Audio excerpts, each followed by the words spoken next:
Mr. Prashant, I am sorry to say your doctor was passed away due to severe brain injury. I can't anything do. Sorry.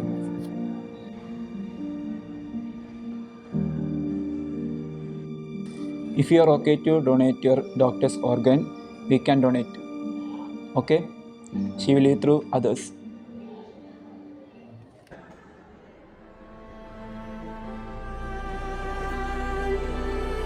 Thanking you. Don't worry about your daughter is no more like that. You treat my daughter like your daughter.